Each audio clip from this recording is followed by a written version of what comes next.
પ્રવૃત્તિ આપણા ખોરાકમાં લાળ રસ ભળે જ્યારે તમે આ કોળિયો ચાવો અને મોઢામાં જાય એટલે મોઢામાંથી કયો નિકાસ બહાર નીકળે અને એ લાળ રસ ખોરાકમાં ભળે ત્યારે ખોરાકમાં શું અસર થાય છે એ આપણે શીખવાનું છે।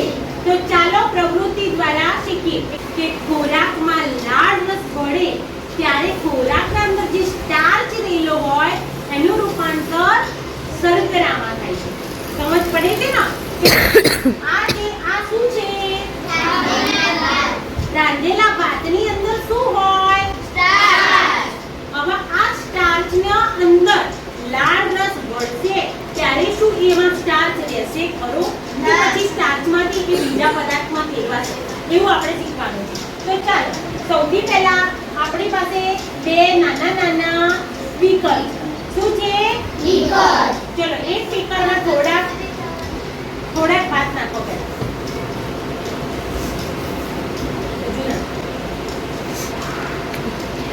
ઓકે ચલો આ બીકરમાં આપણે શું લીધા? રાંધેલા ભાત। ઓકે બીજું બીકર છે એમાં હવે થોડાક ભાતને ચાવી અને એની અંદર લાળ રસ ભેળવી અને આમાં તમે કરો। ચલો થોડો વધારે લેજો કે ખબર પડે। ચાઈન લાળ રસ ભળી ગયો તો હવે આમાં લઈ લો। કાચા ચોખા હોય તો પણ ચાલે, રાંધેલા હોય તો પણ ચાલે, એવું નહીં જે ખોરાક ખાઈએ એની અંદર લાળ રસ ભળવો જોઈએ।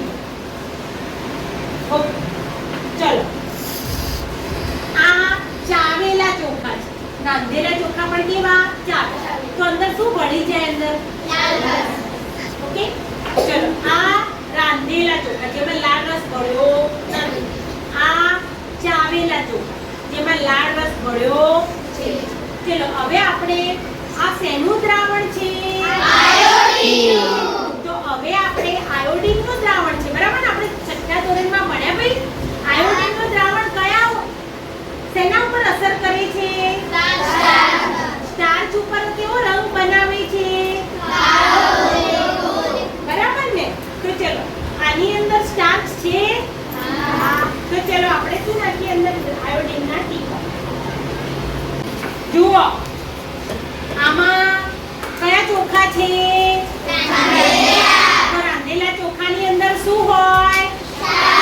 તો એના ઉપર આપણે આયોડીનના ટીપા નાખ્યા તો કેવો કલર થઈ ગયો?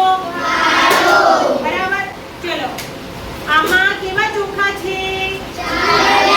ચાવેલા ચોખાની અંદર શું ભળી ગયું છે?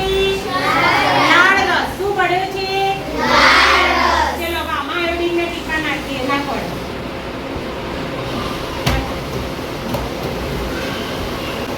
ઓકે ચલો હલાવી જુઓ આમાં આયોડીનના ટીપા નાખ્યા કોઈ કલર બદલાયો? ના। કેમ ના બદલાયો? તેમાં લાળ રસ ભળ્યો છે। એટલે લાળ રસ ભળ્યો તો શું થઈ ગયું? શર્કરા। કોનું રૂપાંતર? સ્ટાર્ચનું। તો ચોખામાં જે સ્ટાર્ચ હતો એ શેમાં ફેરવાઈ ગયો? શર્કરા। એટલે લાળ રસ મોંમાં રહેલો લાળ રસ સ્ટાર્ચનું રૂપાંતર શર્કરામાં કરે છે। આ પ્રવૃત્તિ ઉપરથી આપણે શું કહી શકીએ? લાળ રસ સ્ટાર્ચનું રૂપાંતર શર્કરામાં કરે છે। સમજ પડી ગઈ? ક્લિયર? બોલો ક્લિયર? હા। તો ચલો આ પ્રવૃત્તિનું વર્ણન હવે કોઈ કરી શકશે? બોલી શકશે આનું?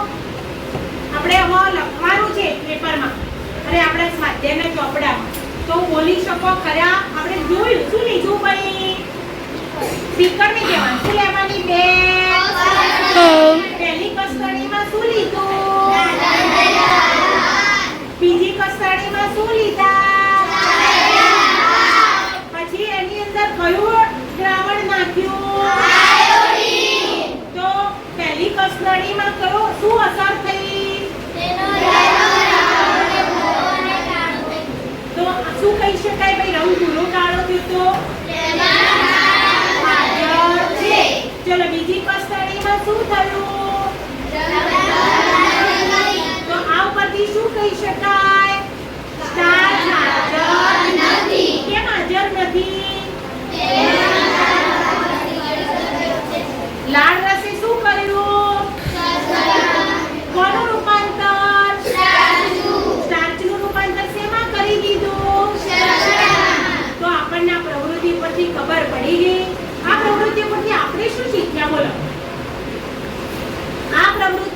આપણને શું સમજ પડી?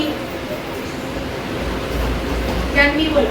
જેમાં સ્ટાર્ચ હોય તેનો રંગ કાળો અને ભૂરો થાય છે, જેમાં સ્ટાર્ચ નથી હોતો તેનો રંગ બદલાતો નથી. ચલ એવું છે કે એના સિવાય શું શીખ્યા? છેલ્લે શું તારણ કાઢીએ? ખોરાકમાં લાલ રસ ખોરાક છે, શર્કરાના ગોળા છે અને જેમાં આયોડિનના દ્રાવણ નાખવાથી તેનો રંગ બદલાતો નથી. Very good. આપણે એવું શીખ્યા કે ખોરાકમાં જો લાળ રસ ભળે તો સ્ટાર્ચનું રૂપાંતર શેમાં થઈ જાય છે?